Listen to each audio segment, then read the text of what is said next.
There we go. Welcome back.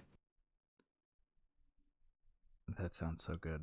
Cooper was telling me about all the food he ate today before Had a we tea went party. It live. was quite the spread. Magnificent spread. I was so sucked in, I forgot to suggest we go live.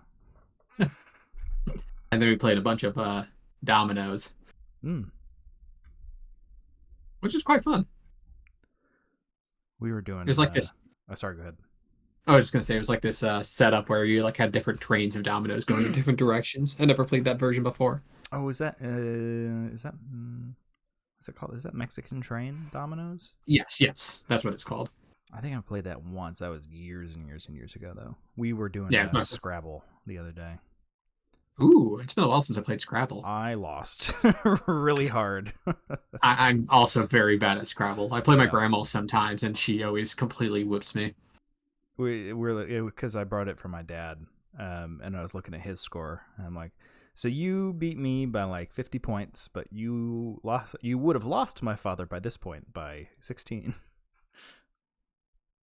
And it's that and Lord, what is it?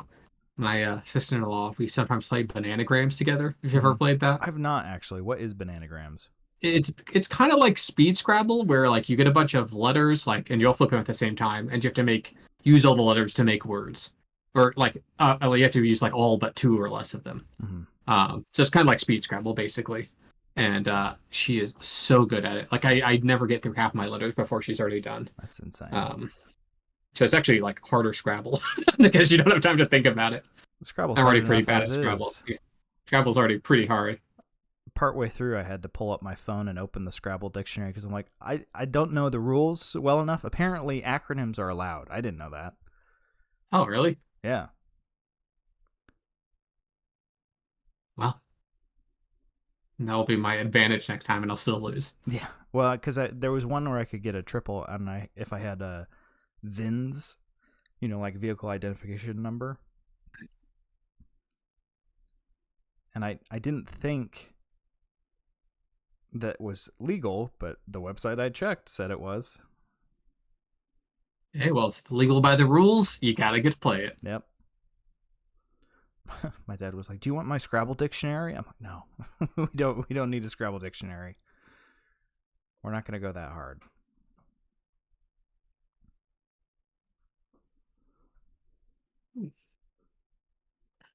All right. You want to jump back into it? Yeah, yeah. Get back into the music. Well, hello everyone, and welcome back to the Audio Shop podcast. We are continuing on our review of "Hurry Up Tomorrow" by The Weeknd. We got through half of it last time because it's a 90-minute album, right? Yeah, just a little under 90 minutes. Yeah, so quite a Quite the chunky trek. album. Yeah, so we It's decided. over two Ringo albums. Yeah, and half as good. No. But it was too much to go in one. So we split it up into two. Mm-hmm. So, I mean, yeah, it was hard to give him the background last episode. So we'll be starting from the second half of this album, starting with track number 13 here, Timeless, featuring Playboy Cardi, which was the lead single of the album. Really? Yes, there's like the one that was like doing all the push on it. Okay. Yeah. Yeah, the vocals are shit. I also actually don't like this song. So I mean, I'm glad we're in agreement here. Yeah, that's I can't understand a word, and it's just monotone. Which actually, when I first heard this, it was obviously the first single released for this album. I was kind of like, oh, maybe this isn't gonna be as good as those last two projects. But honestly, I think it kind of stands out from the rest of the songs in like a bad way. Yeah. Yeah, it was kind of jarring. It's like, what happened? Like this is really bad. And this was the single? I mean, he had it was like the lead single, like the first one that came out. Cry for Me and what else? Say Apollo were also singles. What is it with like modern bands just picking the most dog shit songs off the album and making them the singles? and then the ones that feel like singles aren't. Look, I can't say what goes into the decisions to make like them singles. I mean, I can't wait to get there. Would have been a great single, Yeah. right? Wake Me Up. I guess Wake Me Up wouldn't really be a single since it's got like so much lead in. But yeah, no, this would not have been my first choice. Yeah. But I guess we should actually talk about the song itself. Yeah, well, I mean, I was talking about it's got Playboy Cardi on it, and I can't understand a single word that's being said for like 3/4 of the song when they're singing, rapping. I couldn't understand it, so I can't tell you. Yeah, I've never been the biggest Playboy Cardi fan. Some people swear by his album Dial It. And people definitely meme on this album a lot of Red. But yeah, he's been pretty hit or miss for me. And I don't think he was hitting on this one personally. Yeah, it was Because it's like his rapping kind of paired with like this very farty, like woozy club beat in the back. Yeah. It's the starting instrumental is pretty bad. I mean, it's fine. It's a start, but it's not complete. It's like 3/4 of what they should have started at. It does get much better once Mr. The Weeknd comes in. Yes. They're not the most inspired lyrics. No. At the same time, though, we're timeless a lot. But we get some really good growth. We get some nice bubbly synth that helps a lot. But man, that start is rough. But I will say that there's that synth solo that does a lot at the end. That I feel like really okay. I feel like the song grew enough, and it started really rough, but it ended in a really good spot. So I can. Yeah, I do like how it ends off. They probably cut that from the radio edit. It's the only good part of the song. Yeah. But I will say, I don't know whoever chooses the singles, but I mean, you look at the plays on Spotify for these songs. Most of them are around 20 million, so pretty good numbers. You want to guess how many listens Timeless has? Lead single. 20 million got the average. I'm gonna say it's got like 5. You think it's got less than the others? Yes. It's got, well, you're only off by an order of magnitude. It's got 580 million. Why? It is a terrible song. At least hey, that they actually chose something right. It's doing the numbers. What the fuck? I don't get it. I don't get it. Because we're coming up. Spoilers for my hand. We're coming up on some of the best songs on the album, and people are listening to this shit. Yeah, and honestly, it's weird because, like you said, it's not a great song, and it's also pretty at odds with a lot of the album as well. Yeah. So it really sticks out. But hey, apparently we're not the audience for it. No, clearly not.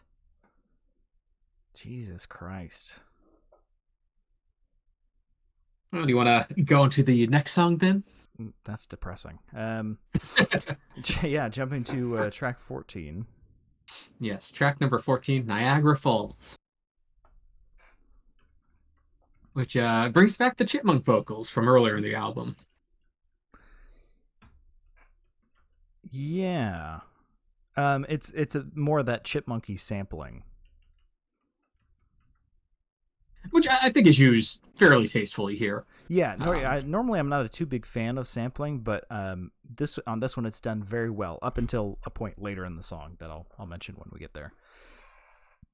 But yeah, it has a simpler backing track as Timeless did, but the vocals are a bit more front and center, and more importantly, listenable.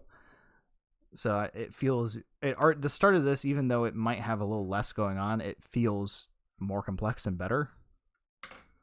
Yeah, it's certainly a little more laid back, but yes, it doesn't feel like aimless. Yeah, more laid back, which has been the style of the whole album to this point. So,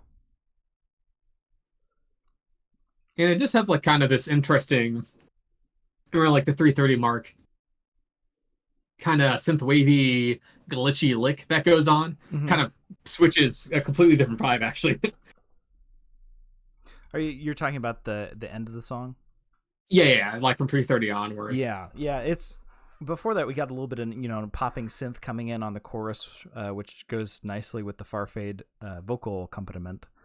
But I mentioned earlier, I'm not a big fan of sampling as it's done these days.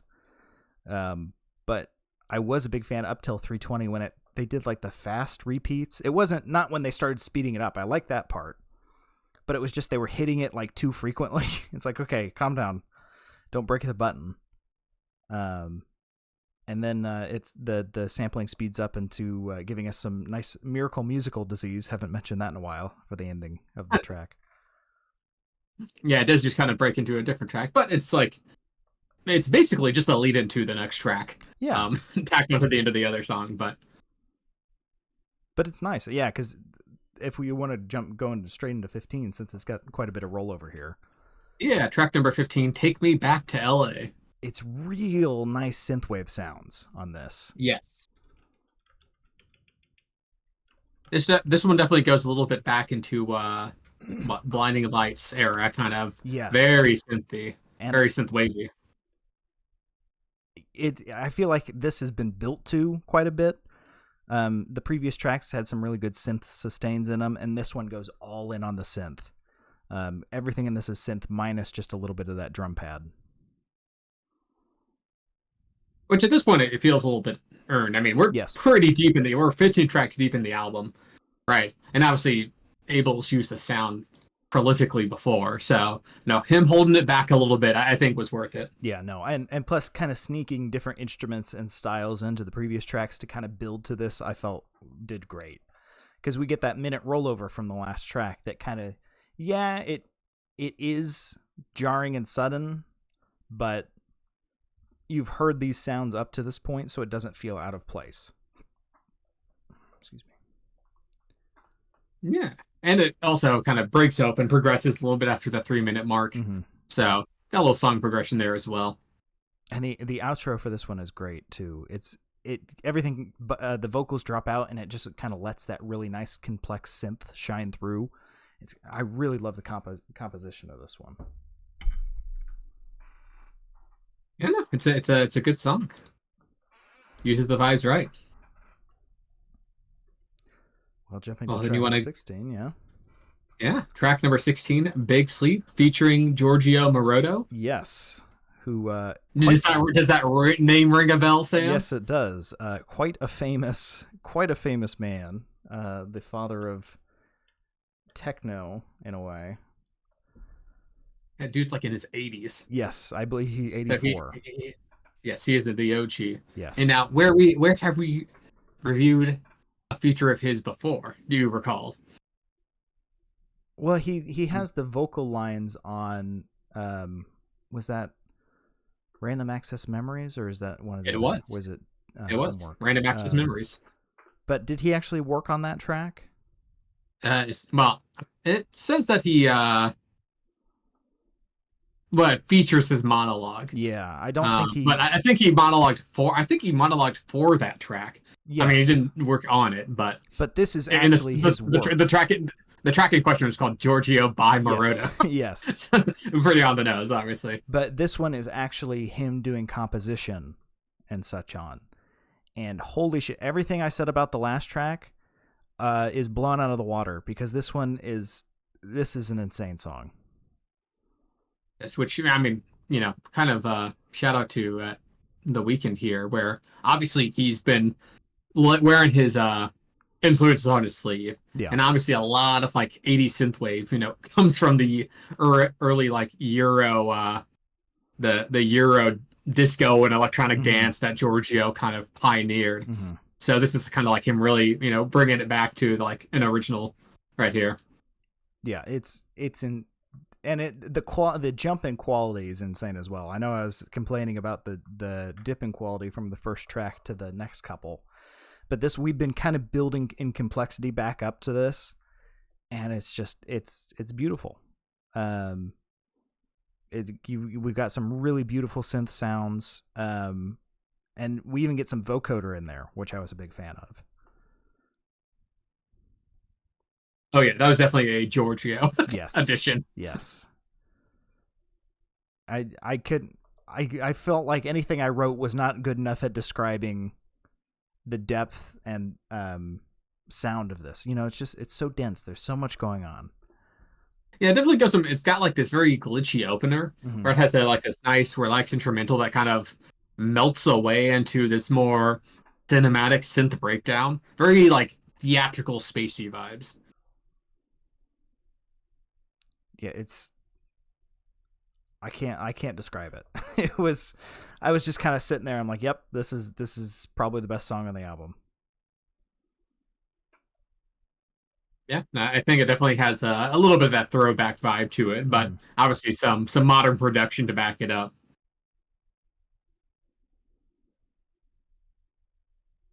It's But just yeah. I'm gonna stop trying to talk because I can't put it into words. you're overwhelmed by Giorgio. Yes, I think I'm just such a sucker for that older style.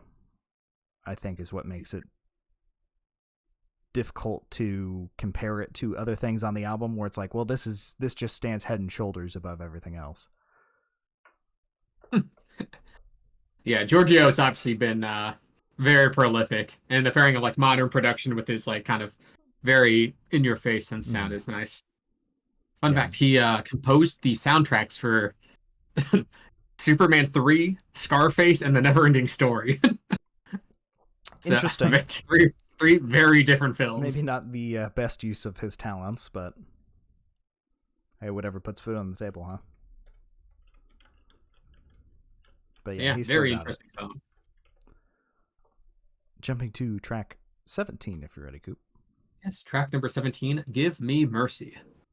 And we got, which I think we get a little bit of rollover from the last track here, which is fun. I really like it. Really old school synth, and then it just kind of ends. So I was like, oh, we're getting another, crazy synth song. No, we're not. That was just leftover from the last track. Yeah, this one goes a little bit into a more sentimental cut. And it's got like this, I want to say like almost 90s dance vibe. Like there's something Yeah. a little more throwback with the kind of the instrument or specifically the percussion on it. I don't know why I kept getting reminded of Toto's Africa, but my brain kept going back to that. Yeah, no, I didn't get that. But it is simpler, and we're back to focusing on vocals again.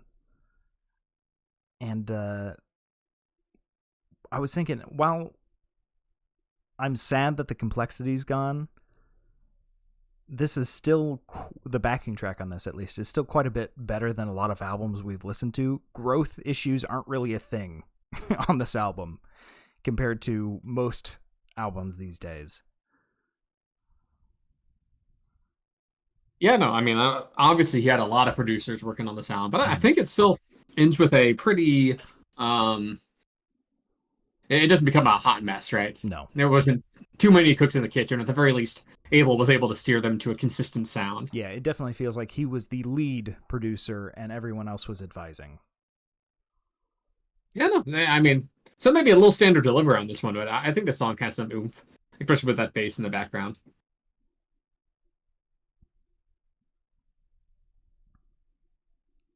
And Well, we can go on to the next track if you're yeah, ready, Sam. yeah, I'm ready. Oop. Track number 18, Drive. This is a kind of a sensual song about living in the moment. Which isn't, too outside of the Weeknd's wheelhouse. No, but it was very sensual. And you look at the lyrics and he's just like, I'm not sure I'll ever be this happy again. It's such a beautiful day. Which I'm sure plays into the story somewhat of the Yeah. album, which is a lot more emotional than I guess literal in this sense. But Mm. yeah, something got kind of this, I know, this bassier delivery paired with some breathier vocals. Yeah, it's very repetitive in the chorus, but it doesn't feel overdone. We've got some really great stacked vocal lines, which I quite like. And I was just talking about instrumental growth. This one kind of goes haywire in the last minute, which I really liked. Oh yeah, the song definitely builds up vocally and Yes, instrumentationally. it Actually, builds really fast, which feels nice.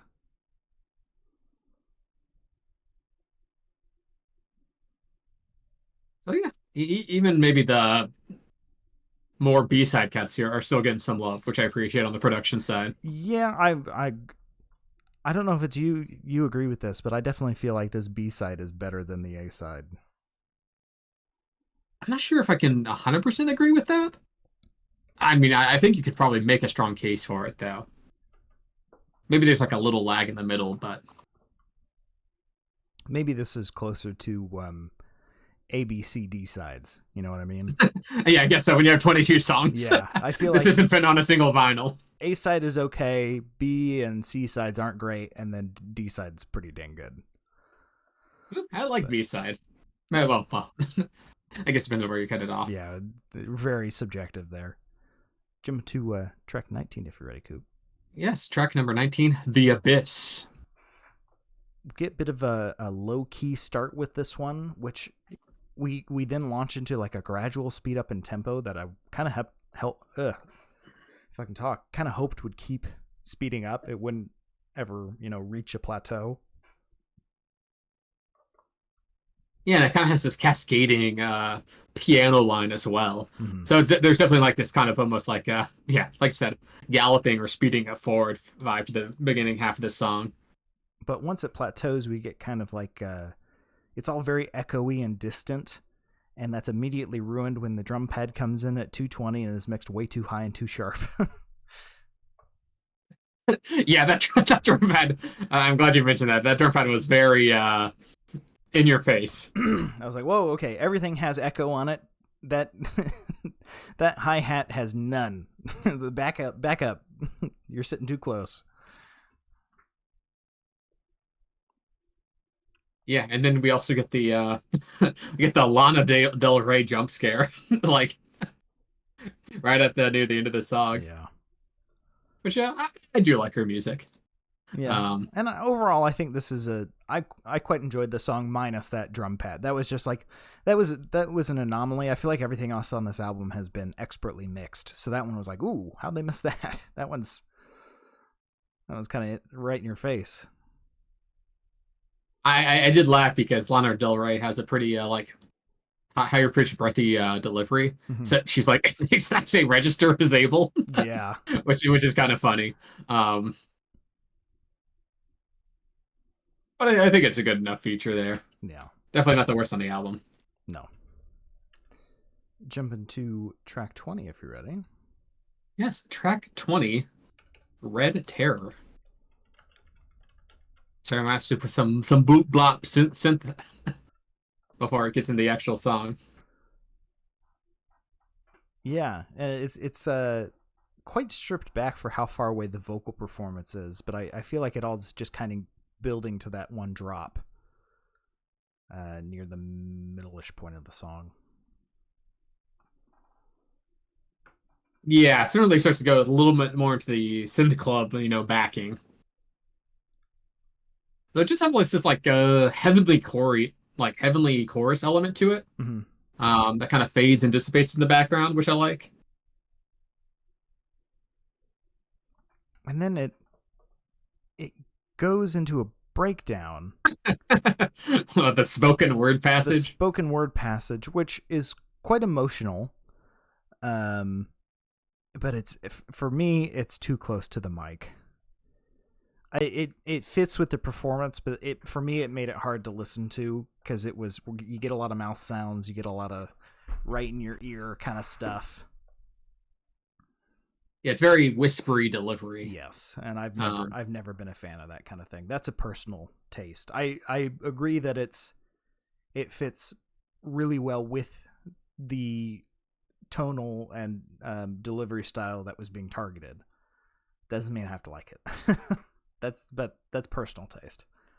No, I agree here. I mean, the last album had a lot of spoken word as well, from Jim Carrey of all people.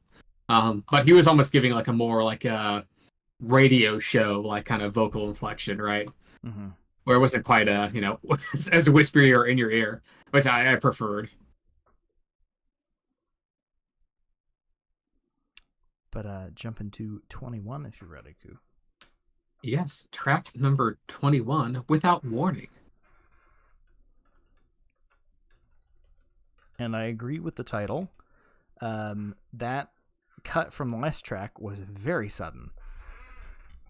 Yeah, which is a little odd given most of the tracks have kind of been running together fairly smoothly. Mm-hmm. But this one has a lot more of a darker, desolate vibe. Yeah. And we get some real bassy synth that comes up that's nice and tasty. Which I feel does a lot of heavy lifting for the song. Because I love that sound.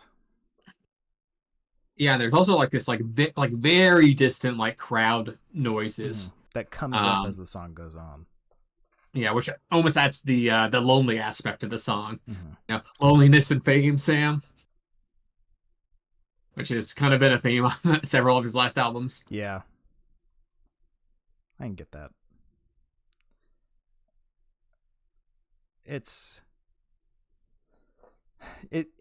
It builds to a really nice live performance sound.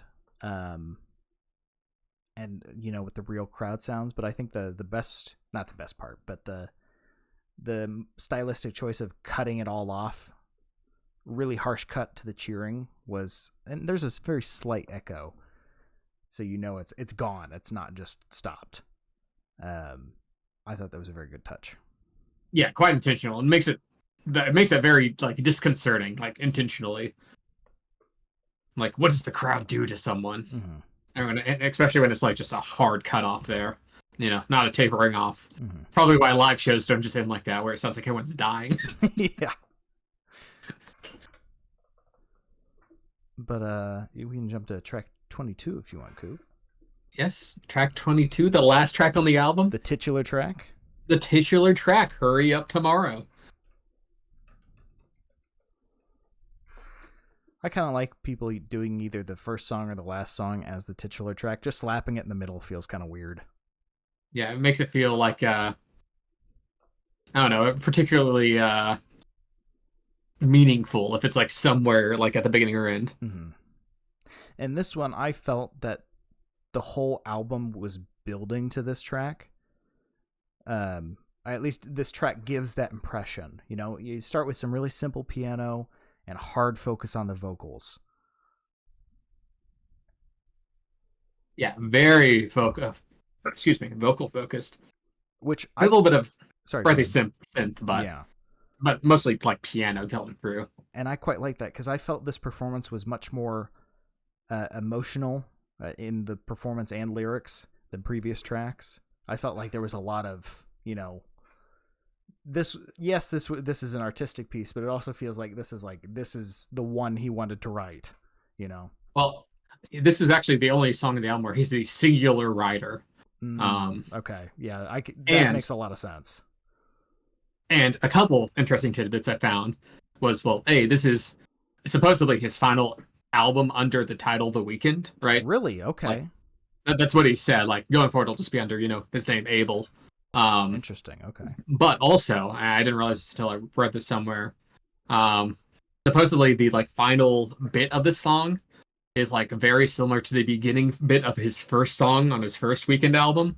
So it's like this cycle thing of like closing the loop.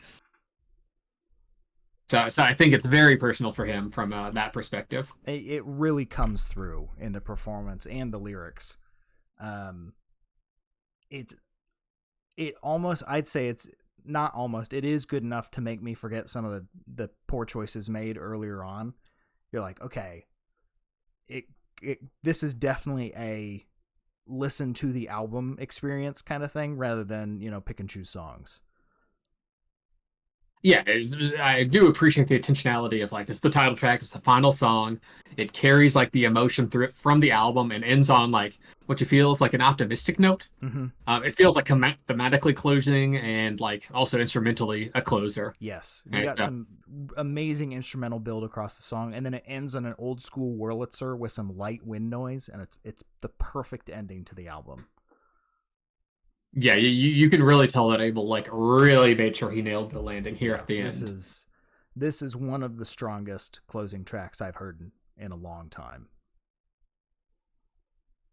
And it's also really refreshing to have a modern album that is an album experience too.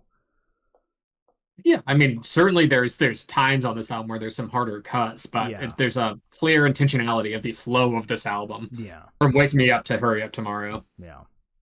It's there's a couple spots where it's like, okay, you can move these around a little bit, but it definitely feels like the closer you get to the end, the more intentional the placement of songs is. But yeah, that's the end of the album.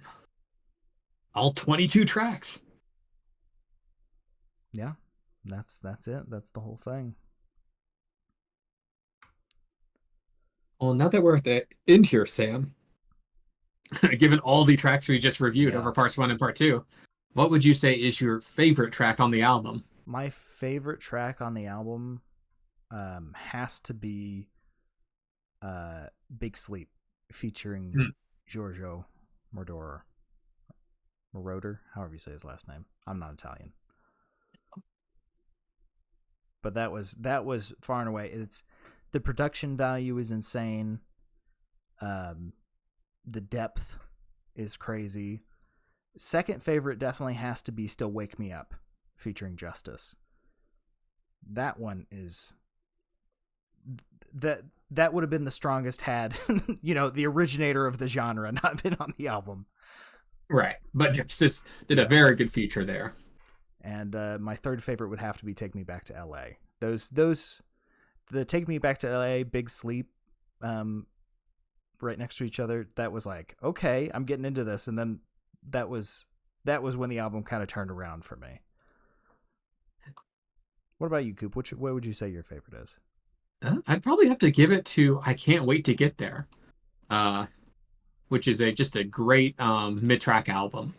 Right, Mm-hmm. amazing. It's a slower cut. It's got those amazing backing vocals. Mm-hmm. It's got that the funky, bass sexy. guitar. Yeah, the Redbone. Like me some Redbone bass guitar. So great pull there, and great use of Abel's vocals. Yeah, just a fantastic mid-album song. Yeah, that's a good choice too.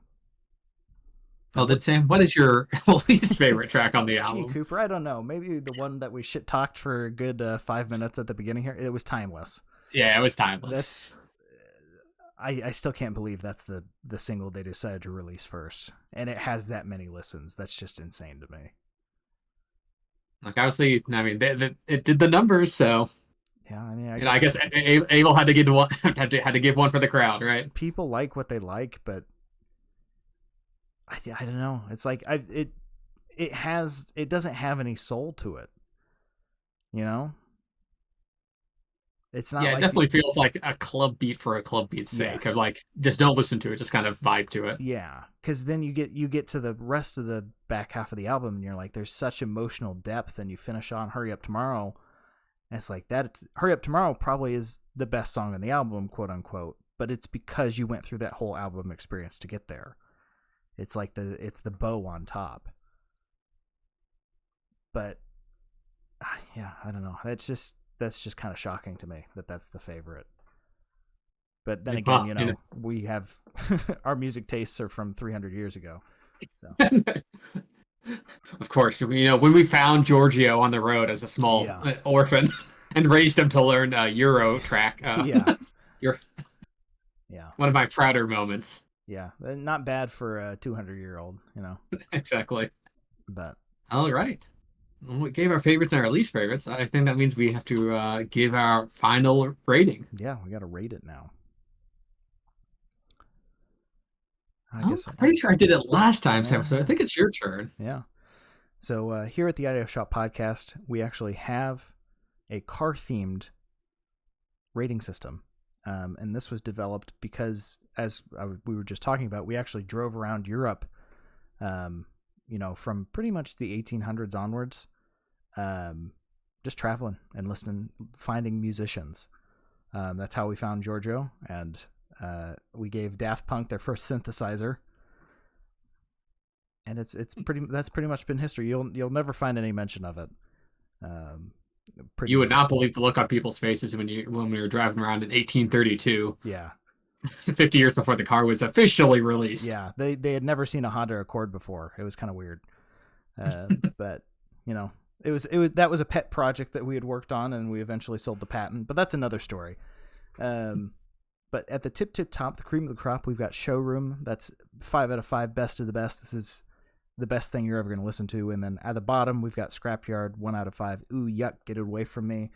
I am dying while listening to this. So Cooper, what would you say you rank Hurry Up Tomorrow? I think it's a excellent album. I don't think I can quite give it a Showroom. I mean, there's certainly some fat that could have been trimmed. Mm-hmm. I mean, which is going to happen when you have an hour and a half album. Yes. Right. Obviously, Timeless was we kind of really poo-pooed on that, and there's definitely some slower cuts. I think I kind of coming around that maybe the first half of this album isn't as strong as the second half. Yeah. Not to say there aren't some good cuts in there. No. So so certainly some fat we could have trimmed. We could have trimmed like I was writing on this. But I mean overall, a super strong album. I think I'll have to give like a high like new to. Mm-hmm. I think Abel was firing on all cylinders, really wanted to close on a strong note. And I think he largely succeeded, so definitely worth the listen. Yeah. What about you, Sam? I was teetering. I think I'm going to have to get a very high like new as well. I believe there's a Showroom in there. There's a cut of this album where it is a Showroom. But there is just a little too much fat. Because it is an album experience, but there's definitely some songs in there that are just there to be there. Timeless being one of them. Drop that out, it does nothing. But that the back half, the B-sides, basically from Niagara onwards, I would say that is Showroom. There's some stuff that you need to include from the first half to really bump it up in Showroom, but that section itself is there. Once you hit Niagara, there was nothing bad, and it all kind of was driving towards that finish in Hurry Up Tomorrow. And the first half just didn't really. Sorry, first half. I'm saying 1 to 12 tracks, 1 to 12, didn't really have that drive. Now I get don't start pushing for the finish line at the beginning of the album, but it just doesn't have that same tone. Like Sao Paulo, that song does not fit with the the B-side. That's not what the album is. What the B-side is rather. So I guess this is kind of, to me, it almost feels like 2 albums. You've got tracks 1 through 13, which is just kind of music, and then you've got 14 through 22, which is the emotional finish to The Weeknd. If he's dropping the monkey A, whatever the fuck you say, however you say that. Dropping the name after this. So yeah, there's definitely a Showroom in there, and a strong Showroom, like one of the best albums we've listened to, Showroom. But there's just a little too much. Which, maybe a little overindulgent, but I don't necessarily blame him here. No. And yeah, I think I agree. One of the strongest back halves of an album that we reviewed. Oh yeah. Yeah. Very happy with how the album turned out. Yeah, it's that emotional finish that really does it for me. I love album experiences, and I'm very happy that this was one, even if it's 2 albums in a trench coat kind of thing, But yeah, no, I definitely think I'll have to sit and, even if I'm not a big fan of some of the tracks, I'm going to have to sit and listen to this all the way through a couple more times to kind of appreciate it fully. But that's... Which, I mean, honestly, if an hour and a half album can get you to that point, it's earned it. Yes, yeah. I think the only struggle will be it is an hour and a half, and my brain is fried to be able to sit and listen to music for that long and do nothing else, but that's what it needs. So yeah. I definitely think it's the best of the trilogy, I'd say. I agree. I might have to fully cement that. I might have to sit and listen to all three of them back to back. But that's a you're setting aside a whole day at that point. Yeah, that's quite the run. But very good album, very very good. All right.